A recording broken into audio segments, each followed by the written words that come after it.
初三啦，返工前再行多個山啦。今日同大家輕輕鬆鬆牛拗山啊！路線大約全長3.3公里，沙田出發就好方便㗎。出發之前記得嚟個全民 LSSC 啊 ！like 我哋呢條片 ，share 我哋呢條片 ，subscribe 我哋個 channel 同埋 click 埋我哋個鐘仔咯。Let's go！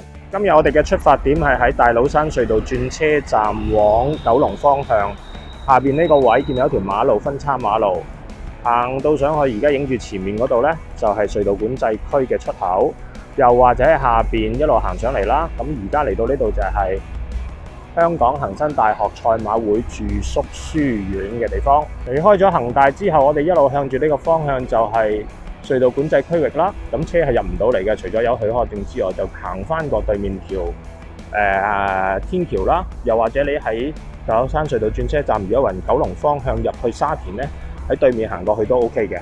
大老山隧道就行得多啦，隧道呢個景呢，都係第一次喺呢條天橋咁樣過去。而家望翻出嚟呢個邊呢，就係收費亭啦。呢段馬路呢，就冇車嘅，因為前面有個閘口。咁我感覺咧有少少似雲呢個水泉澳先對落，一路上緊慈沙古道。咁最大嘅分別就係冇人啦，呢度就嗰邊就多好多人啦。沿住馬路一路行上嚟，嚟到一個開揚啲嘅位，望翻個對面，之前拍過片噶啦，大家可以睇翻多石頂。咁再呢邊啦，隧道出風口，嚟到呢個分叉路口咧，大家聽到後邊好多音樂啊，我哋就唔轉咗。上面咧有好多人唱緊卡拉 OK 嘅，唔知點解係一個咁寧靜嘅環境。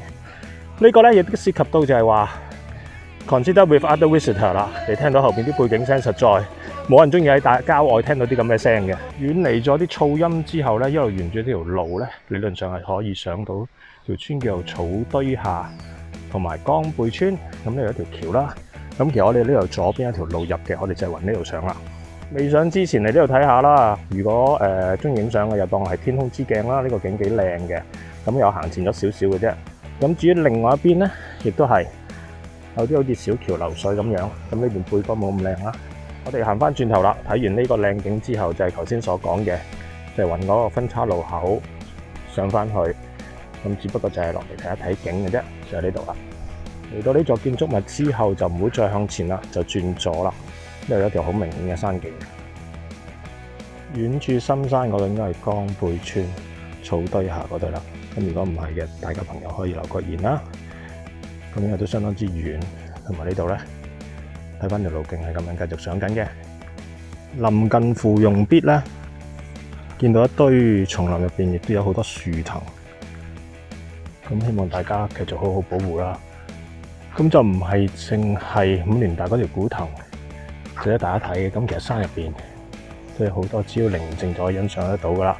少啲人為嘅嘢，就會更加感受到大自然嘅靚嘅地方。嚟到呢度有一個分叉口，左邊一條路，前面一條路，右邊一條路。我聽到出邊已經有狗吠聲啦，咁應該就係村嗰邊嚟噶啦。我哋又試下兜一兜嗰邊啦。過完溪上嚟呢一條分叉路，咁又望下右邊，因為幾得意嘅，望過去頭先行咗少少睇過，好似有啲樹叢咁樣。帶大家睇下，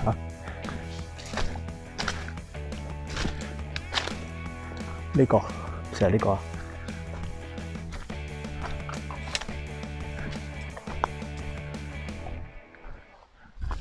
竹林洞啊，好似一個。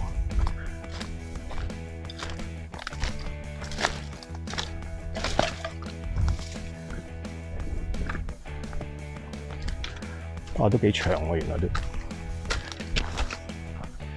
大家見下一個竹林隧道，一路行到過去。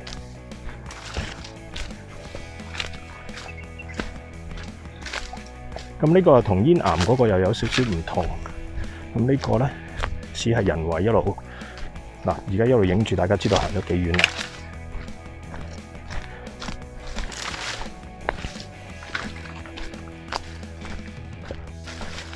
哇！仲繼續有，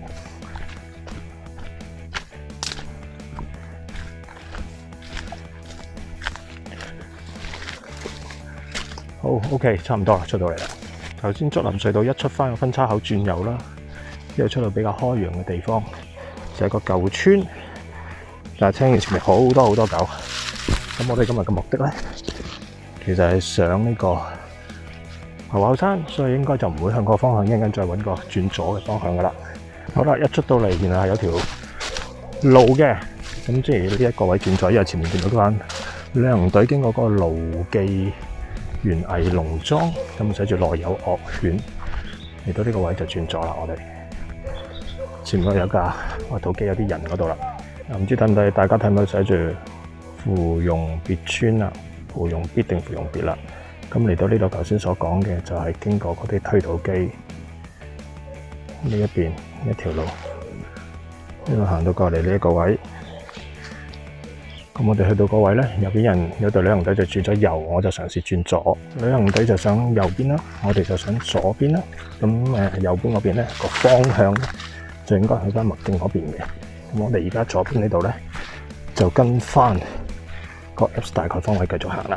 行到呢度有少少意外發現，因為有間幾完整嘅，但都應該係爛㗎啦。呢條芙蓉必村嘅廢屋啊，咁睇埋呢一邊睇下間屋嘅狀態啦。咁冇錯，係全部廢晒嘅。咁但係咧上面就有窗。頭先咧過去對面過嚟啦，經過呢堆爛木泥凼，一大堆泥嘅。前面呢度隱約見到噶啦，有條路轉翻上去。啱啱我哋喺左邊嚟啦，而家就啱啱喺正右邊同左邊分叉口一條路。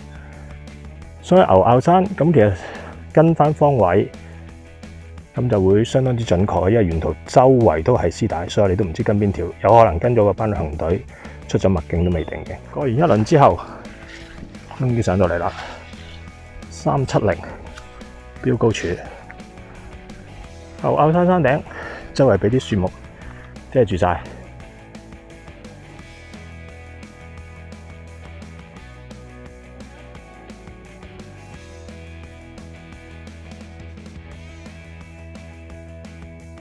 哇！估唔到沙田出發都可以有呢啲靚景睇啊！其實香港地行山真係好方便㗎。如果大家都同我哋一樣係同熱愛這片土地嘅話呢，就要加油守護下我哋嘅郊野行列啦！一齊守護啦！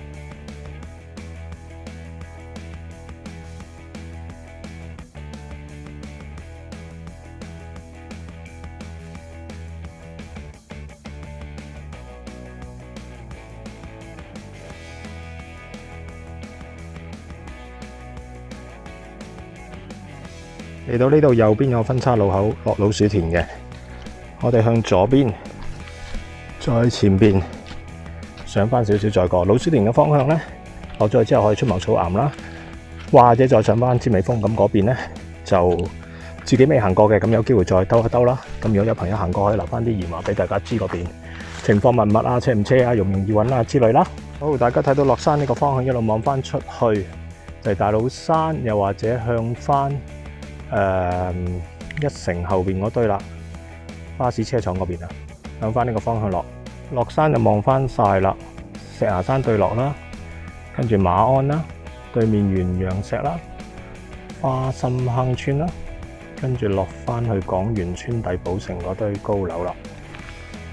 嚟到呢一個位，對到正左邊亦都有條路落去嘅，地圖有顯示嘅，你如果對翻個 Apps 右邊都有嘅。咁我哋今次咧就偏向右邊，因為可以落到去馬路之後咧有少少時間做埋個總結，唔使一落個馬路之後咧就會完啦。好，經過一紮墳之後，最後落到嚟樓梯啦，咁應該樓梯就引翻落去馬路，咁喺度趁呢個時間做埋總結，因為落到馬路可能會有車啦。咁成段路咧係好短嘅啫，4公里左右，咁但係咧幾考睇地圖，幾考你信唔信啲絲帶。咁而上牛拗山就唔係好高嘅，370。咁經過一條廢村啦、芙蓉秘啦，咁然後跟住茂草牛嗰邊就比較多狗，你會聽到啲狗吠聲㗎啦。咁但係沿途咧都係 mark 記號啊、絲帶啊，咁希望多啲朋友認識到呢個意識啦。山野甚至山海不留痕，咁而家所有嘅嘢除咗政府指定嘅之外，都唔應該留低任何人為嘅物件嘅。咁希望大家繼續支持呢條頻道，分享同埋訂閱，再將多啲無痕山林或者山野不留痕嘅意識，跟住慢慢影響大家身旁嘅朋友，逐漸保持住我哋咁靚嘅香港郊野。咁多謝大家。難度值3粒星嘅牛坳山，你哋又會唔會想去呢？官方預測1個鐘頭到就完成啦，不過要休息下打下卡，可能要成3個鐘頭㗎。如果你要出發嘅話，記得要留意我哋個小錦囊啊！第一，雷暴警告，3號風球或以上就唔應該上山啦。第二，要留意天氣㗎。第三，應該要根據你嘅能力而作出合適嘅路線選擇㗎。第四，應該要有同伴隨行㗎。第五，應該要有合適嘅行山裝備㗎。第六，好重要㗎，一定要帶足夠嘅食水啊。第七，唔好留低垃圾同埋任何人為嘅標記，係包括絲帶嘅。最後係希望大家上山之前可以熟悉無痕山林嘅守則啦。如果中意我哋呢條片，又或者仲想跟住我哋走上不同嘅山嘅話咧，記得要幫手 click 下而家見到個 logo 掣啦。同埋如果你想我哋去邊個山嘅話，記得要留言話俾我哋知啊。你哋每一個舉動都係我哋最好嘅動力嚟噶。下個山頭見啦，年初4記得要返工啊！